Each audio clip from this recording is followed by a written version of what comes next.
Hello, this is Dr. Armand again, bringing you another exciting lecture on acids and bases. Today we'll be talking about the general guidelines to help classify which acid is stronger or which out of the group of acids is the strongest acid. And so these guidelines work for very simple systems, not very complex systems. So simple systems are acids like your binary inorganic acids and simple organic acids. So on that note, we'll get started with today's lecture on that. So sit back, relax, and let the chemistry flow.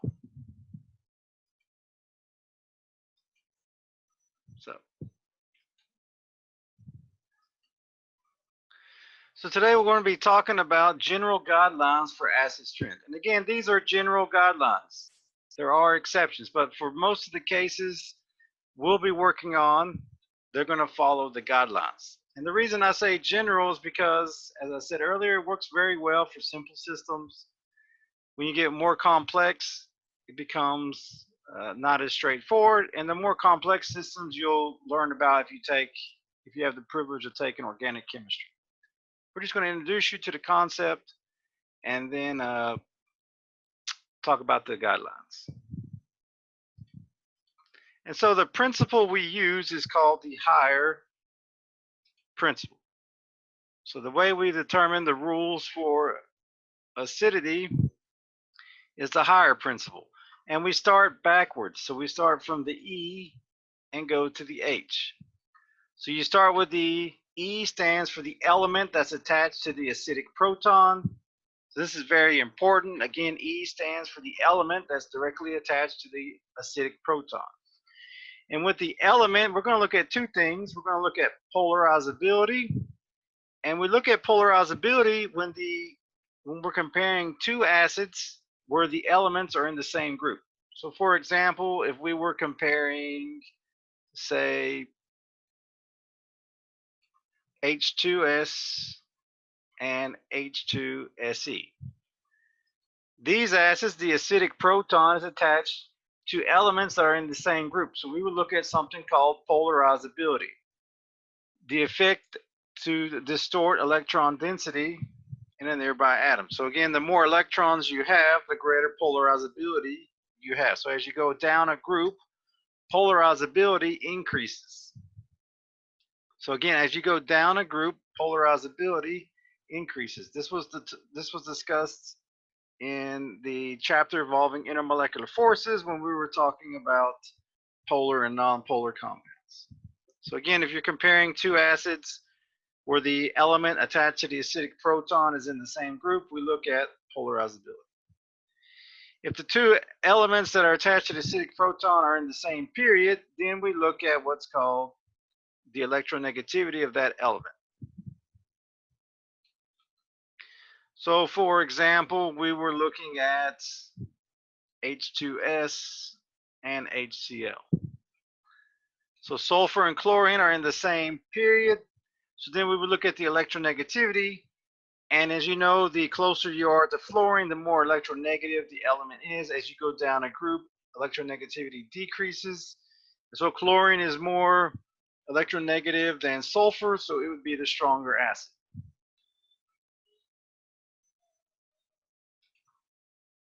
Just in the same example for H2S and H2SE, since selenium is more polarizable than sulfur, it would be the strongest acid. HCl, in this case, since Cl is more electronegative, it would be the stronger acid. Now, we get to the element. If we have the same element, the next step is resonance. So the structure with resonance or more resonance would be the more acidic structure. Now, if you have the same element, you have the same degree of resonance, then we go to the inductive effect. Which one has the strongest inductive effect? So we're looking for electron withdrawing groups. We're looking for halogens, haloalkyl groups, nitro groups, cyano groups, etc. So based on the inductive effect, we can classify if the resonance and element are the same. Now, the last one is hybridization, and this is the hybridization of the element attached to the acidic proton. The more S character you have, the more acidic the proton is. Now for bases, we do the opposite of this.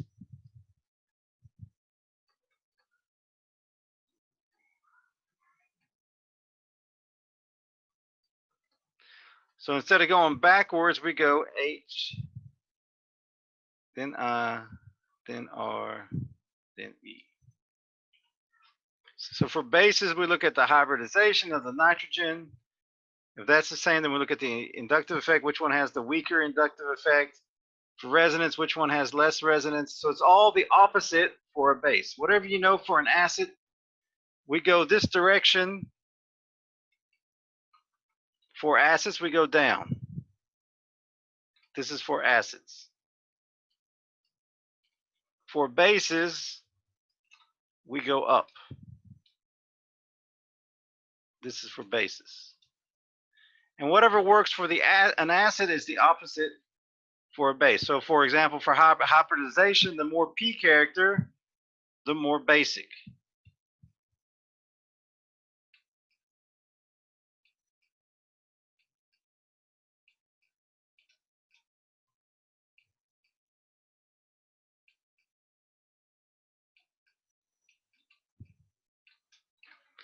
This is what you have to remember. So everything you learn for an acid, you go E to R to I to H.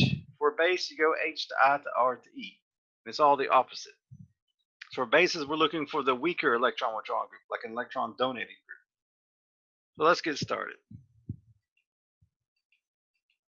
So first we look at the element. So we're given a list of elements: HCl, HF, HBr, HI. All these elements attached to the acidic proton are in the same group. So since they're in the same group, we look at the polarizability. The one with the greater polarizability is the stronger acid. And so in this case, HI is the strongest acid out of the ones listed because iodine has the greatest polarizability. So that OH, that HI bond, that H is not very well attached to the iodine. Now let's look at some organic compounds. Here we have an alcohol and a thiol. And we're asked which one of these is the stronger acid. So again, both O and S are in the same group. So therefore we look at the polarizability. So since sulfur is more polarizable, the thiol is more acidic than the corresponding alcohol. So again, the thiol is more acidic than its corresponding alcohol because sulfur has greater polarizability. So when you're comparing acids where the acidic proton is connected to different elements in the same group, you look at which element has the greatest polarizability.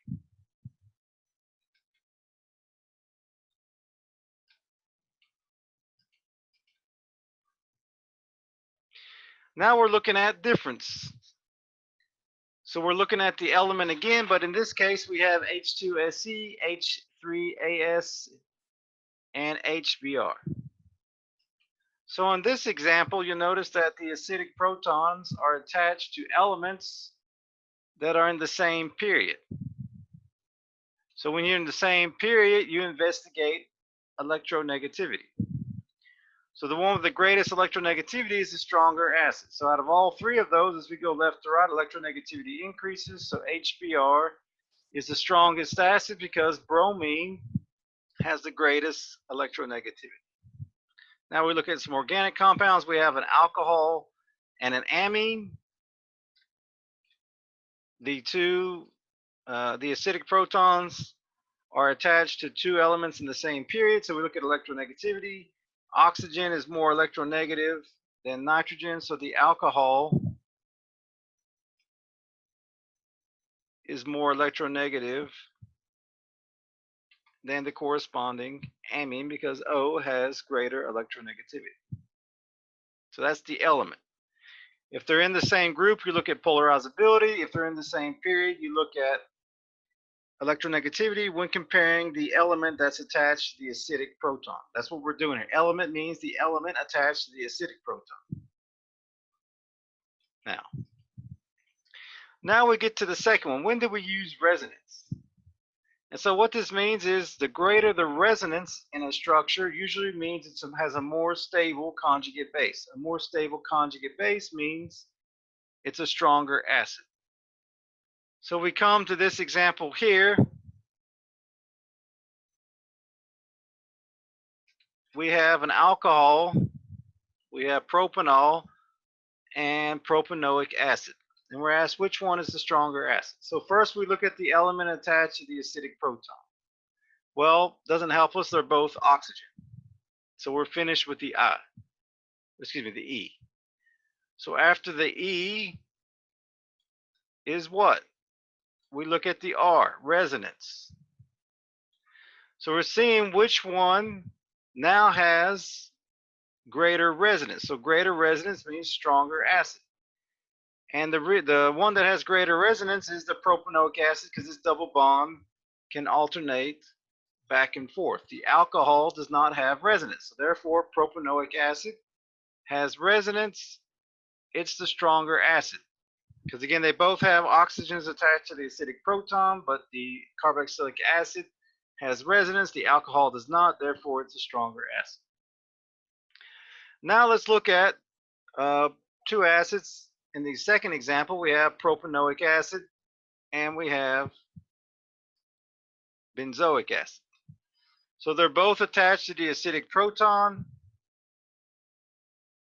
Oh, excuse me. We look at what's attached to the acidic proton. They're both oxygens, so both of them have oxygens attached to the acidic proton. So then we move on to the R, which is resonance. They both have resonance because this can resonate, but the benzoic acid has greater resonance, so therefore it is a stronger acid. So again, that double bond could resonate out. So since benzoic acid has greater resonance, it is the stronger acid.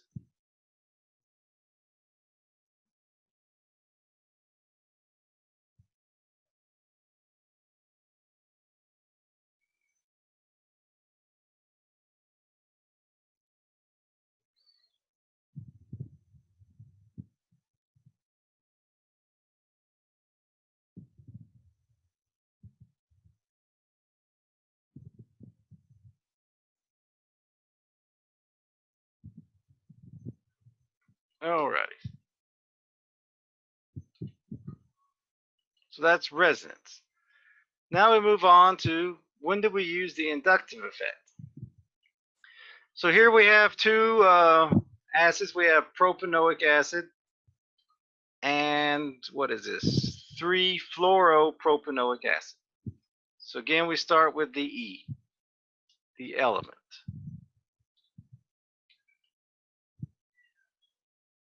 So the element, both of these have oxygen attached to the acidic proton. So we go to the next one, resonance. Next is resonance. Both of these have the same degree of resonance. The double bond can flip back and forth for both of them the same amount. So resonance is inconclusive. Now we go to the inductive effect. And usually for most acids comparisons, the inductive effect is going to be pretty conclusive. So the inductive effect, what we're looking for is which one has a greater inductive effect. So we're looking for which groups have these electron withdrawing groups or stronger electron withdrawing groups. And so for example,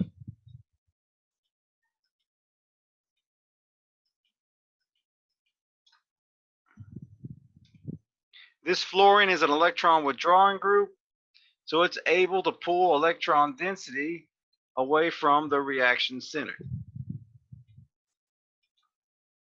Whereas the propanoic acid has no electron withdrawing group, so therefore 3-fluoropropanoic acid is the stronger acid because it has a stronger or greater inductive effect.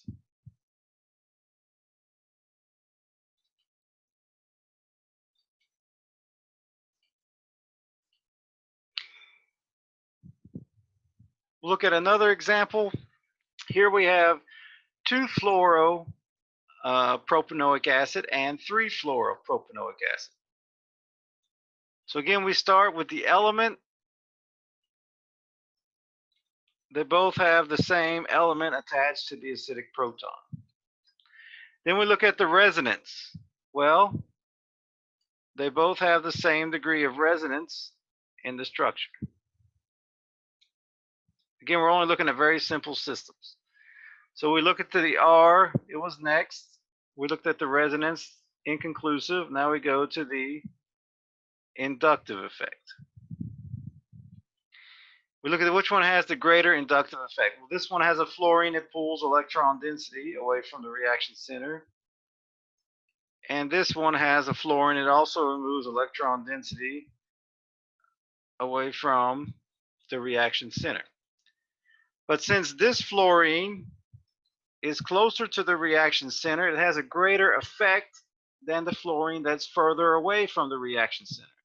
So therefore, 2-fluoro-propanoic acid is stronger because it has a more enhanced inductive effect because it's closer to the reaction center.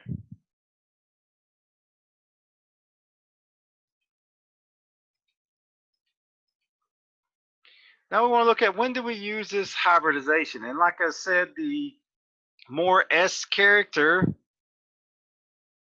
of the element attached to the acidic proton, the more acidic it is.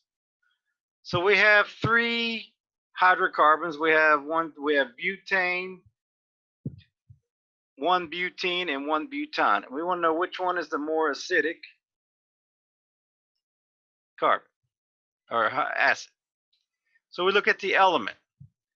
Well, all of them have an acidic proton attached to a carbon. So they're all carbon. Then we go to resonance.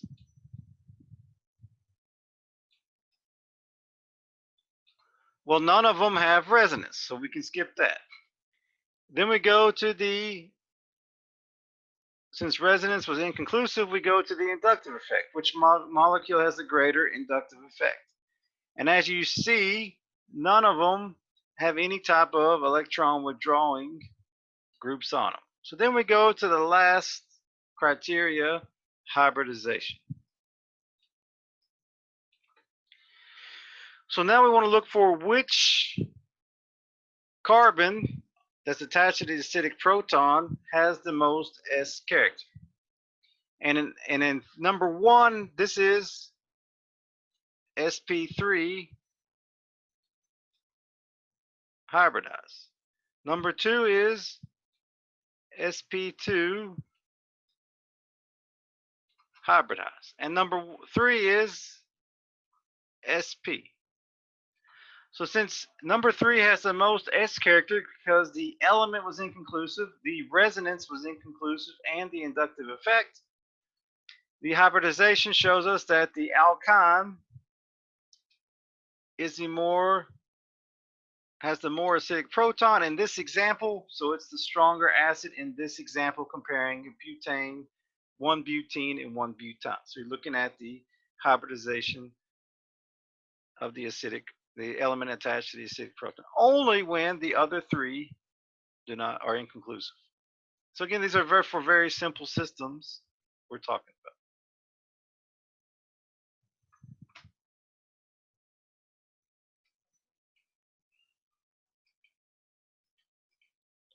And so for inorganic acids, just to show you how those rules we just learned are important to inorganic acids as well. We look at electronegativity of the essential nonmetal and also the strength of the EH bond.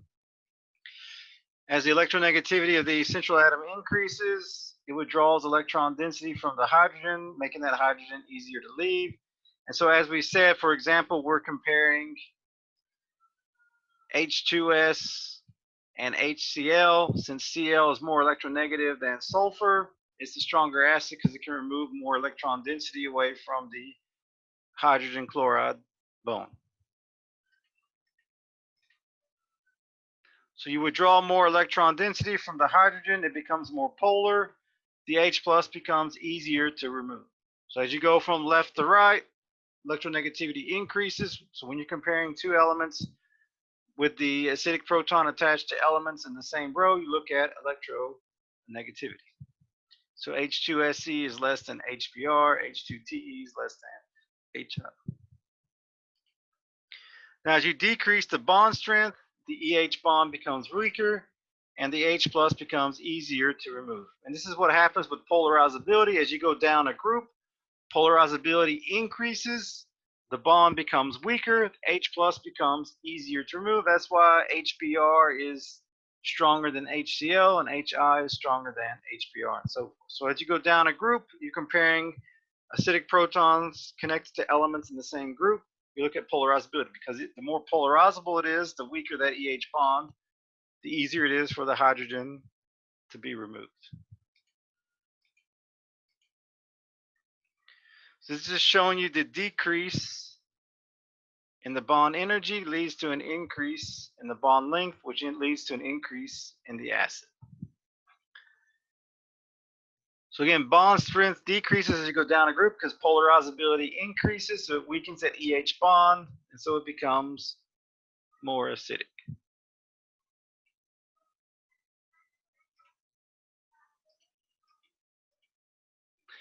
Now just to talk about oxo acids. So here again, we're talking about the electronegativity of the central nonmetal and the number of oxygens around the central nonmetal. And again, we're going to be using the higher principle. So with the same number of oxygen atoms, the acid strength increases with the electronegativity of E, the central atom, because again, the more electronegative, the stronger the electron withdrawing ability is of that central atom.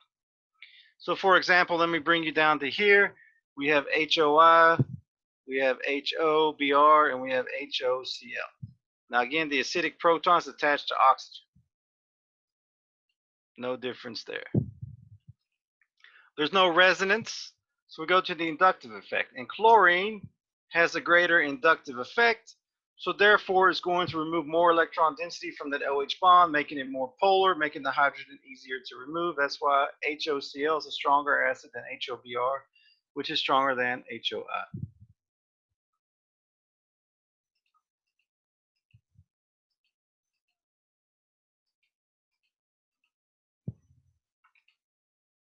Again, this is all about the inductive effect because chlorine has a bigger electron withdrawing ability than bromine or iodine. Now, if we're just looking at the different number of oxygen atoms, the acid strength increases with the number of oxygen atoms, or you can say the oxidation number of the nonmetals. And we'll explain what this is in a moment. So if we look at, for example, this here, we have HOCl and we have HOCl4.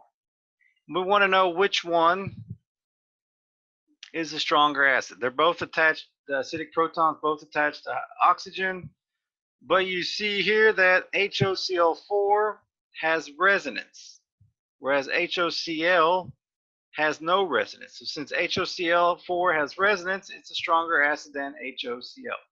And the more resonance you have, the stronger the acid is. That's why HOCl3 is weaker than HOCl4, because HOCl3 does not have as much resonance as HOCl4. Because the more resonance, it can remove more electron density away from that reaction center, making it more polar, making the hydrogen easier to remove.